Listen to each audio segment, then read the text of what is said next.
Françaises, Français, mes chers compatriotes, nous sommes en train de vivre des jours difficiles.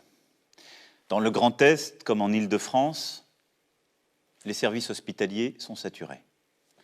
Partout, en Hexagone comme dans les Outre-mer, le système est sous tension et l'épidémie n'est pas encore maîtrisée. Nous devons donc poursuivre nos efforts et continuer d'appliquer les règles. Plus elles seront respectées, plus nous sauverons de vies.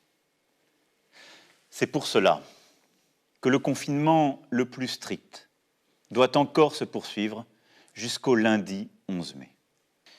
Durant les 4 semaines à venir, les règles prévues par le gouvernement devront continuer d'être respectées. Elles sont en train de montrer leur efficacité et ne doivent être ni renforcées ni allégées, mais pleinement appliquées. À partir du 11 mai, nous rouvrirons progressivement les crèches, les écoles, les collèges et les lycées. C'est pour moi une priorité, car la situation actuelle creuse des inégalités. Trop d'enfants, notamment dans les quartiers populaires, dans nos campagnes, sont privés d'école, sans avoir accès au numérique, et ne peuvent être aidés de la même manière par les parents. Dans cette période, les inégalités de logement, les inégalités entre familles sont encore plus marquées. C'est pourquoi nos enfants doivent pouvoir retrouver le chemin des classes. Le gouvernement, dans la concertation, aura à aménager des règles particulières, organiser différemment le temps et l'espace, bien protéger nos enseignants et nos enfants avec le matériel nécessaire. Pour les étudiants de l'enseignement supérieur, les cours ne reprendront pas physiquement jusqu'à l'été. Le 11 mai, il s'agira aussi de permettre au plus grand nombre de retourner travailler, redémarrer notre industrie, nos commerces et nos services. Le gouvernement préparera sans délai ces réouvertures avec les partenaires sociaux pour que des règles soient établies afin de protéger les salariés au travail. C'est la priorité.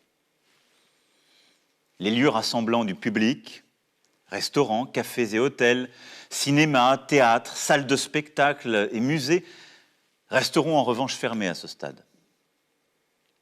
Les grands festivals et événements avec un public nombreux ne pourront se tenir au moins jusqu'à mi-juillet prochain.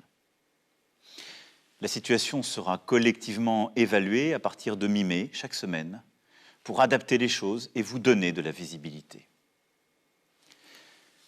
Pour leur protection, nous demanderons aux personnes les plus vulnérables, aux personnes âgées, en situation de handicap sévère, aux personnes atteintes de maladies chroniques, de rester, même après le 11 mai, confinées, tout au moins dans un premier temps. Je sais que c'est une contrainte forte. Je mesure ce que je vous demande.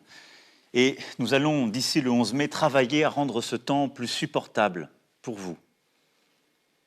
Mais il faudra essayer de s'y tenir pour vous protéger, pour votre intérêt. Pour tous ceux qui doivent être aidés durant cette période, les mesures de chômage partiel pour les salariés et de financement pour les entreprises seront prolongées et renforcées. Elles sont inédites et protègent d'ores et déjà plus de 8 millions de nos salariés et nombre de nos entreprises. Pour les artisans, les commerçants, les professions libérales et les entrepreneurs, le Fonds de solidarité apporte une première réponse. Mais je sais votre angoisse. Je l'ai entendu, je l'ai lu. Les charges qui continuent de tomber, les traites, les loyers, les emprunts. C'est pourquoi j'ai demandé au gouvernement d'accroître fortement les aides, de les simplifier pour vous permettre de surmonter cette période. Je souhaite que les banques puissent décaler toutes les échéances beaucoup plus massivement qu'elles ne l'ont fait. Et les assurances doivent être au rendez-vous de cette mobilisation économique. J'y serai attentif. Il y a donc un travail dans les prochains jours à poursuivre pour vous consolider économiquement dans cette période. Rapidement, un plan spécifique sera mis en œuvre pour les secteurs qui, comme le tourisme, l'hôtellerie, la restauration, la culture et l'événementiel, seront durablement affectés. Des annulations de charges et des aides spécifiques seront mises en place. Pour les plus fragiles et les plus démunis, ces semaines sont aussi très difficiles. Je veux remercier les maires, les élus locaux, les associations qui se sont fortement mobilisés aux côtés du gouvernement. Et j'ai demandé à celui-ci d'aller plus loin, là aussi, et de verser sans délai une aide exceptionnelle aux familles les plus modestes avec des enfants, afin de leur permettre de faire face à leurs besoins essentiels.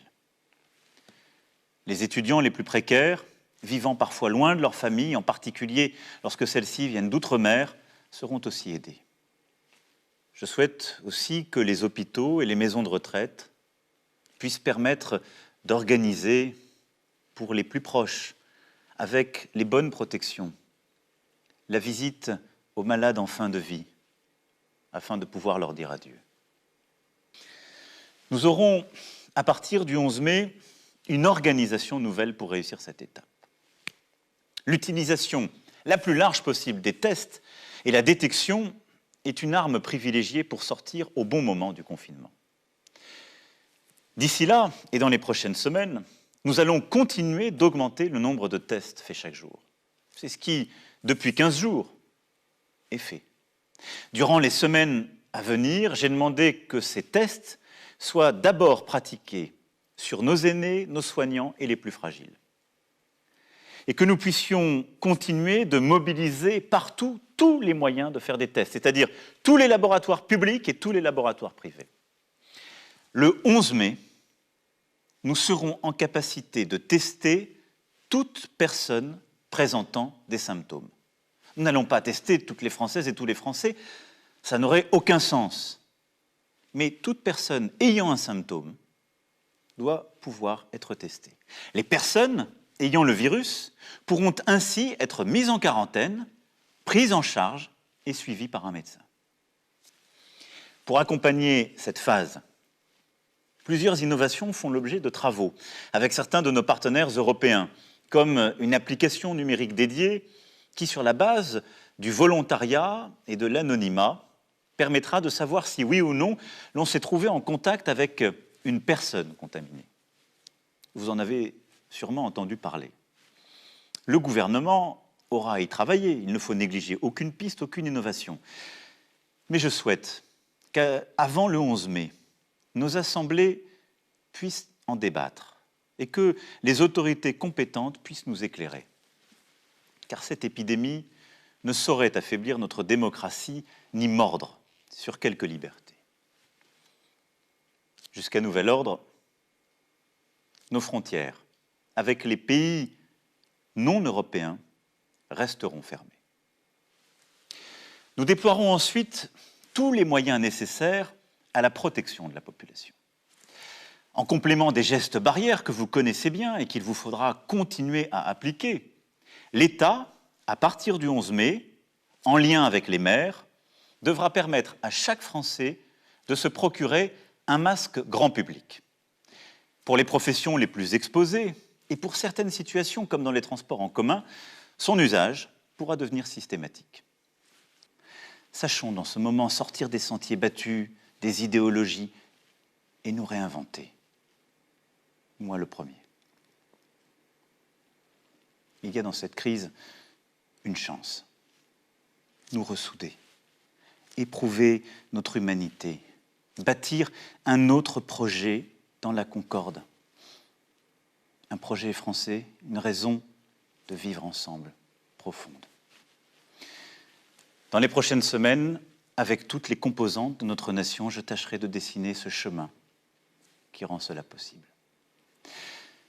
Mes chers compatriotes, nous aurons des jours meilleurs et nous retrouverons les jours heureux, j'en ai la conviction. Et les vertus qui aujourd'hui nous permettent de tenir seront celles qui nous aideront à bâtir l'avenir. Notre solidarité, notre confiance, notre volonté. Alors prenez soin de vous, prenons soin les uns des autres et nous tiendrons. Vive la République, vive la France.